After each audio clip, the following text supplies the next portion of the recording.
When the world was young, it was largely without form. Vast oceans and tall mountains appeared randomly and often disappeared soon after. The gods looked around and didn't like what the world seemed to be. "We need order," said one. "We need objects that don't just disappear without cause," said another. "We need beauty," said a third, a goddess whose every sound and movement seemed to imply a place somewhere just out of sight where pure perfection was not just a wish, but the bedrock foundation of reality. The first two gods thought that the idea of beauty was silly without establishing rules and order. "There can be no sense without order," said the first, "and no sense of life without rules," said the second. "But there can be no memory without beauty," argued the third. A fourth stepped forward to weigh in, but he was distracted by 6 legs that suddenly appeared attached to his torso and then disappeared a moment later.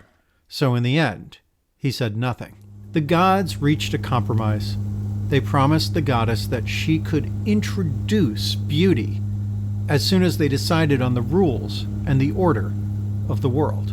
And over a period of many decades, or perhaps just a few seconds, since it is hard to tell without an orderly flow of time, the gods created permanence of objects. They created physical rules to govern how the world would work. They created systems of light and dark and the slow flow of time. All these things and more they created just to bring order to the chaos. Ironically, the gods discovered that the flow of time and the physical rules of order took away from the permanence of all things, as so much would rise up only to fall back in time. But the gods found they quite enjoyed watching change, and they found patterns in changes, and found the patterns comforting.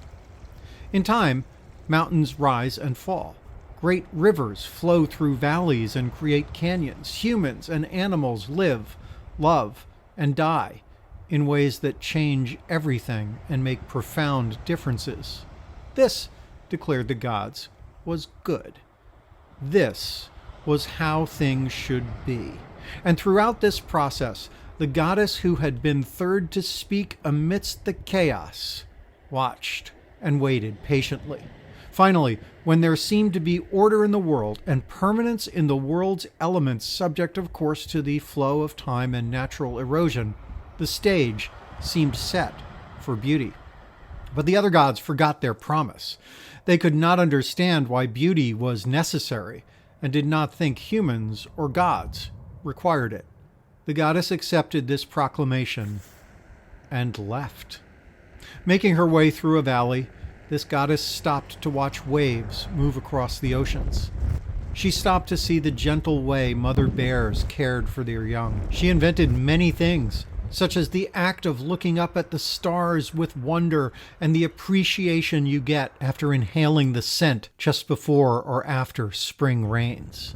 She reveled in the jagged peaks of mountains and the soft feel of fluffy snow on your tongue.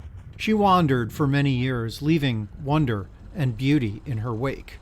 The people she encountered vowed they would never forget her. They were inspired to paint and sculpt and sing in her honor. But in time, all things crumble to dust. In time, details of her appearance would fade from memory. The people she'd encountered would forget her hair color and skin tone and the length of her stride. These things, she felt, did not matter. After all, the people recalled the way she looked at things, the way she understood nature, and the way she made them feel about everything. They remembered beauty they could not appreciate before and marveled at how that beauty was suddenly visible everywhere as soon as she appeared. And perhaps in that way, they did remember. This goddess wandered tirelessly, not stopping until she had visited every inch of the earth. Only then did she rest.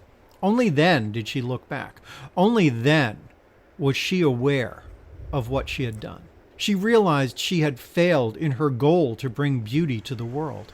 The beauty was always there, waiting and unrecognized. Instead, what the goddess brought was more important, for she brought grace. to the people of the world. And it was that grace that allowed everyone to appreciate the beauty that has always surrounded us. While the other gods were busy bending the world to their own thoughts, whims, and desires, she was content to walk the length of the earth with wonder and gratitude.